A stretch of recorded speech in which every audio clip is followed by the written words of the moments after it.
আজকে অনেকদিন পরে আবার চলে এসেছি আপনাদের সামনে। আজকে হচ্ছে গিয়ে মানে একটা অদ্ভুত জিনিস রান্না করব। সেটা হচ্ছে ঝিঙে। আমি জানি গরমকালে ঝিঙে, পটল আর ঢেঁড়স ছাড়া খুব একটা কিছু পাওয়া যায় না। তো ঝিঙে, পটল আর ঢেঁড়স এই গরমে আমাদের খেতে হয়, সবাইকেই খেতে হয়। তো আপনাদেরকেও খেতে হয়। এবার একঘেয়ে খেতে খেতে নিশ্চয়ই একটু বোর হয়ে গেছেন, তো একটু আলাদা করে করলে মনে হয় ভালোই লাগবে। তো আমি বেশ লাইট চালাতে ভুলে গেছি, যাই হোক। তো এবার একটু আলাদা করে আজকে করছি। ঝিঙে এমন একটা জিনিস যেটা না লোকজন আসলে ঠিক কিভাবে রান্না করে দেবো আমরা বুঝতে পারি না। একমাত্র ঝিঙে পোস্তটা খুব বেশি ভাবে আমরা রান্না করে দিতে পারি কেউ আসলে, কিন্তু বাড়িতে লোক এসে আসতেই পারে, গরমকালে কি মানুষের বাড়িতে লোক আসবে না, আসতেই পারে। আর আসো, আর আসলে পরে ঝিঙে পোস্ত ছাড়া আমরা অন্য কিছু খুব একটা খুঁজে পাই না। বাট আমার মনে হচ্ছে আজকে যে রেসিপিটা আমি রান্না করব সেটা দেখে মনে হয় আপনি লোকজন আসলেও করে দিতে পারেন, এমনকি নিরামিষের দিনেও যদি এটা করে দেন খুব খারাপ লাগবে বলে মনে হয় না। যাই হোক, আমি বলে দিই এটা করার জন্য আমার কি কি লেগেছে। আচ্ছা, ক্যামেরাটা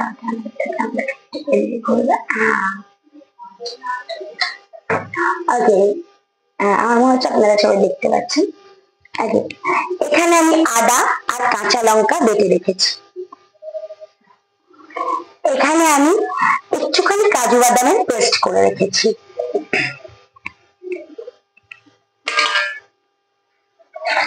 এই যে এটা হচ্ছে ময়দা বলছি, সরি, এটা হচ্ছে যে বেসন। আমি বেসনের মধ্যে একটু কালো জিরে, একটু লঙ্কা গুঁড়ো, একটু নুন, একটু হলুদ আর একটুখানি জিরে গুঁড়ো দিয়ে এটাকে ভালো করে মানে গুলিয়ে এটাকে প্রায় 15 থেকে 20 মিনিট এখানে রেখেছি, যাতে মশলাটা পুরো মিশ্রণটার সাথে ভালো করে মিশে যায়। ঠিক আছে,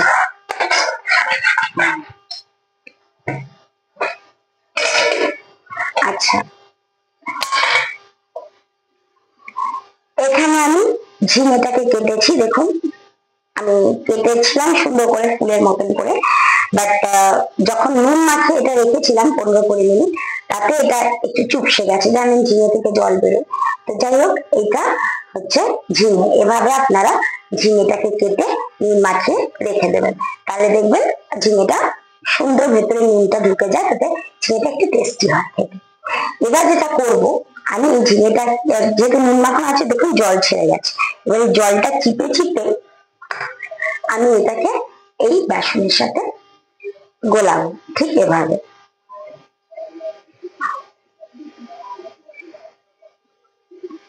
আমি এগুলো আগে থেকেই করে রেখে দিই, কারণ ভিডিওটা খুব লম্বা হয়ে গেলে খুব অসুবিধা হয়।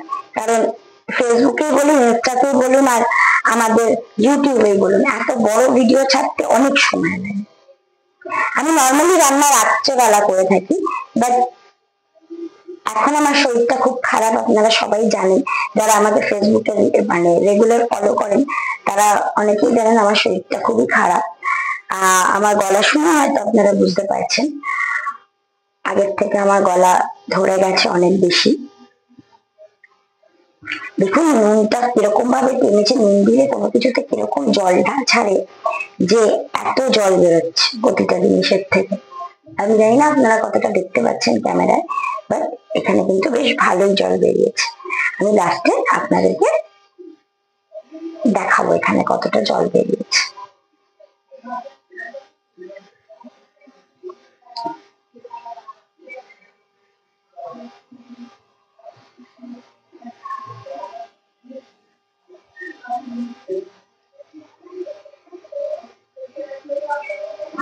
আসলে এই গরমের মধ্যে রান্না করতে ইচ্ছা করে না মানুষের, কিন্তু কি করবে, খেতে তো হবেই। আর ঠিক খেতে বসে দেখবেন ভালো মন্দ না খেতে পেলে এই গরমে আর খাওয়ারও ইচ্ছা করে না, তাই একটু ভালো মন্দ করে দিতেই হবে। আর যাদের বাড়িতে ছোট ছোট বাচ্চা কাচ্চা আছে, যেরকম আমার মেয়ে বাড়িতে, তারা তো ভালো মন্দ রান্না না করলে খাবেই না। আর তার মধ্যে যদি শোনে ঝিঙে রান্না হয়েছে, থোড়াই খাবে। এই দেখো কত জল বেরিয়েছে, দেখেছো? জলটা আমি ফেলে দেবো। যাই হোক, আমরা এখন এদিকে চলে যাই।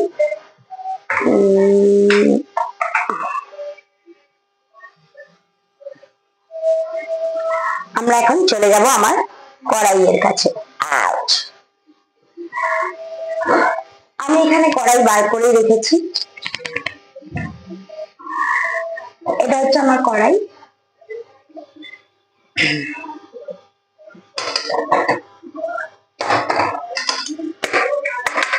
গ্যাসটা জ্বালিয়ে নেব।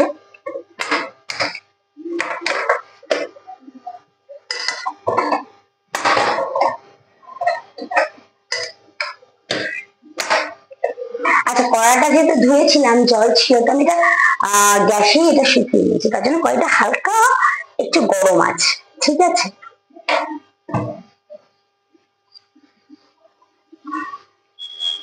ওকে। আমি কড়াইতে সাদা তেল ঢেলে দিলাম। আমার বাড়িতে নর্মালি ভাজা ভোজা রান্না একটু সাদা তেলই হয়।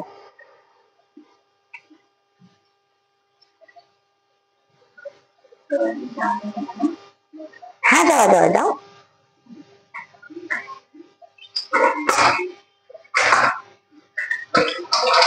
আমি প্রথমে এতটাই তেল দিলাম, আমি জানি না আর কতটা লাগতে পারে, যদি আরো লাগে তখন সময় বুঝে দেবো।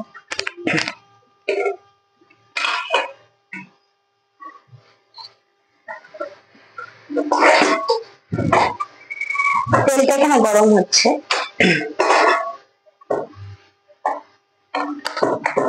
তেলটা যতক্ষণ গরম হচ্ছে ততক্ষণ আমি এই একটা একটা ঝিঙেকে এটার সাথে ভালো করে কোট করে নিয়েছি। দেখুন, পুরো এই টুকরোটা দেখে মনে হচ্ছে পটলের টুকরো না, যাই হোক, বাট এটা কিন্তু ওরকম হয়নি। দেখুন, এরকম ফুলের মতন এরকম ছড়ে যাবে যখন এটা তেলের মধ্যে পড়বে। আর তেলটা কি গরম হচ্ছে? হ্যাঁ, তেলটা একটু একটু বুদবুদে উঠছে, তার মানে তেলটা মোটামুটি গরম হয়ে গেছে। তা আমি তেলের মধ্যে এটা ছেড়ে দেব। একটা,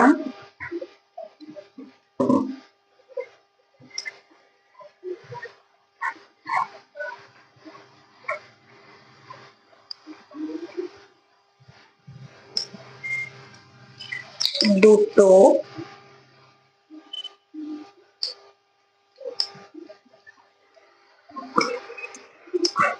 দেখতে পাচ্ছেন আপনারা?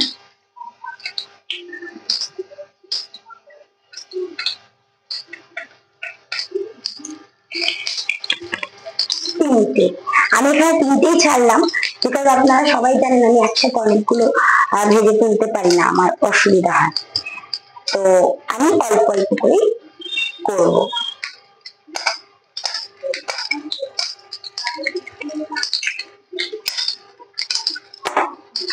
আরে আমি একটু গ্যাসটা আস্তে করে দিলাম।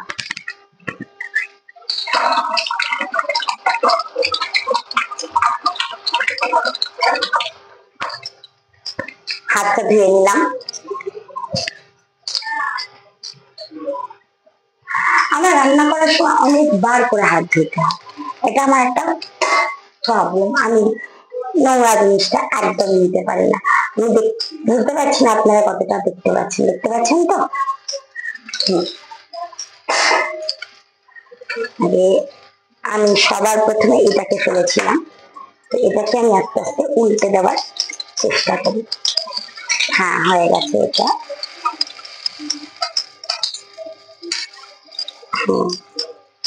এবার এটা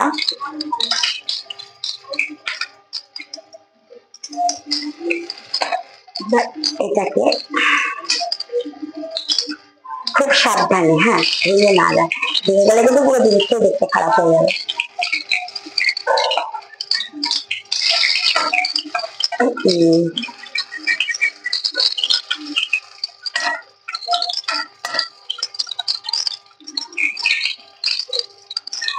নর্মালি কি হয়, বাড়িতে বড়রা তাও খেতে হবে বলে খেয়ে নিলেও বাচ্চারা এইসব ঝিমে টিমে খেতে চায় না। তাদের কথা হচ্ছে এই ঝিমিকে খাবে, এইসব তো আমরা খাবোই না।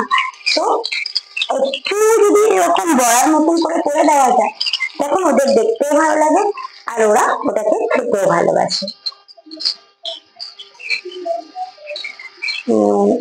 এবার দেখা যাচ্ছে আর কি কড়াটা আমাদের তো এমনি দেখেন।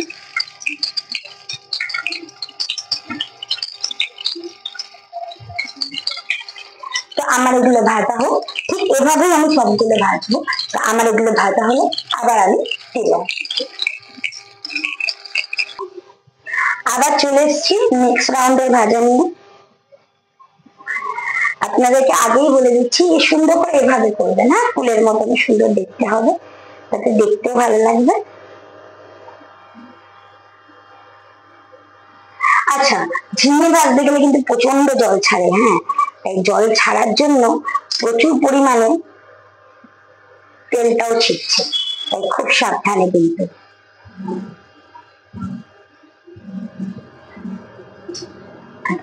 এরকম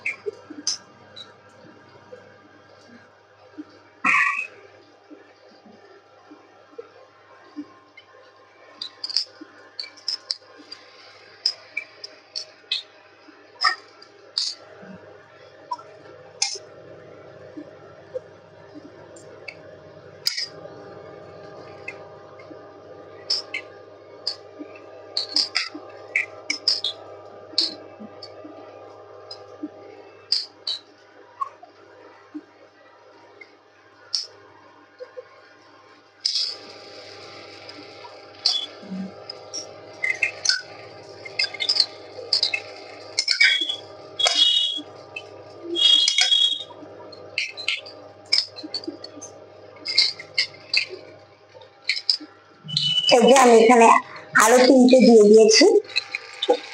ওহো, আগের বারের তোলাটা আপনাদের দেখানো হয় না, এই দেখুন আমি এখানে সবগুলো কি সুন্দর লাল লাল করে ভেজে তুলে নিয়েছি।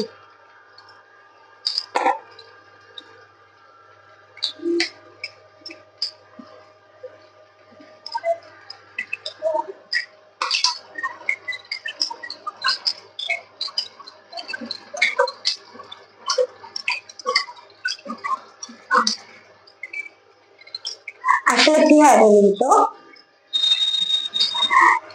যত বেশি জল ছাড়ে তত বেশি তেলটা ছেড়ে, তাই কিন্তু খুব সাবধান। হ্যাঁ, দেখবেন আস্তে আস্তে এক্ষুনি যখন আমি মানে নেক্সট ফুটটা উল্টাবো, দেখবেন আপনারা কি পরিমাণে জল ছাড়ে। ঠিক আছে, এইবারেটা আপনাদেরকে আমি দেখাবো, যখন আমি নেক্সট ফুটটা উল্টাবো তখনই আমি দেখাবো যে কিরকম পরিমাণে এটার মধ্যে জল ছাড়ে।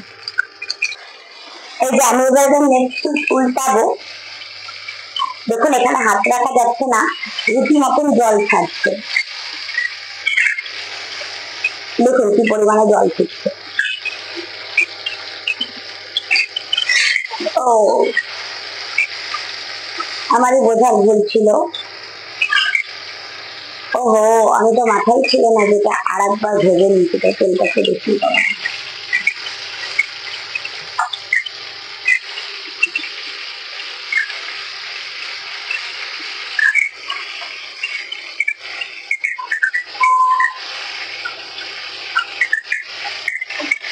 দেখুন জল ফুটছে মানে বুঝতে পারছেন, আমি এখানটা কাছাকাছি দাঁড়াতে পারছি না, আমাকে সরে এসে দাঁড়াতে হচ্ছে, এতটাই জল ফুটছে। তাই আপনারাও কিন্তু খুব সাবধানে, উল্টে আমার একটু জল ফুটে আসছে। এই যে আমার এতক্ষণে এখানের এই সব কটা ঝিঙে ভাজা হয়ে গেছে, দেখুন দেখতেও কত ভালো লাগবে আর এটা খেতেও খুব ভালো লাগে। আপনারা যদি মনে করেন যে এটাকে কোনো কিছু না বানিয়ে শুধু এটার সাথে ডাল দিয়ে ডাল আর এটা দিয়ে ভাত খাবেন, তাহলে খাওয়া যেতেই পারে, খুব খারাপ লাগবে না। কিন্তু আমি যেটা করব, আমি এটাকে একটা তরকারি বানাবো, নিরামিষ তরকারি করব, কিন্তু আমি এটাকে একটা নিরামিষ তরকারি করব, যাতে এটা নিজেই একটা সুন্দর একটা আলাদা করে পথ হতে পারে, যেটা যার সাথে আলাদা করে আর কিছু দরকার নাই হতে পারে। কিন্তু যদি এটাকে শুধু আপনি খেতে চান, এই শুধু ভাজাটাকে, তাহলে ডালের সাথে খেতে হবে, খুব খারাপ লাগে না, খেতে খুব ভালো লাগে। এটা ডালের সাথে খেয়ে দেখবেন কখনো, শুধু ভাজাটাই করে দেখবেন খুবই ভালো লাগছে। আমি তো 5 রকম ভাজা দিই না, সেখানে ঝিঙে ভাজা দিতে গেলে ঝিঙেটা কিরকম কেটে কেটে লাখ লাখ করে, তখন এভাবে ভেজে দিলেও খুব ভালো লাগে দেখতে। চলো, আমার এখানে এখন এইটুকু তেল বেঁচে গেছে, সাদা তেল, যে তেলটা আমার লাগবে না, বিকজ আমি রান্নাটা করবো সর্ষের তেলে, ভাজাটা করলাম সাদা তেলে। তাই সাদা তেলটাকে আমি এখন একটা বাটিতে ঢেলে রাখবো, ঢেলে সর্ষের তেল দিয়ে রান্নাটা এগিয়ে নিয়ে যাবো। আমি তাহলে এগুলো চেঞ্জ করে আপনাদের কাছে আবার চলে আসছি। হাই গাইস, আবার আমি ফিরে চলে এসেছি। এবার আমার কড়া এসে গেছে, কড়ার মধ্যে আমি সর্ষের তেল দিয়ে দিলাম।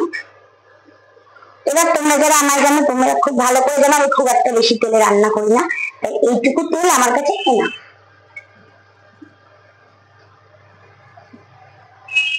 দেখেছো কতটুকু তেল দিয়েছি তোমরা দেখতে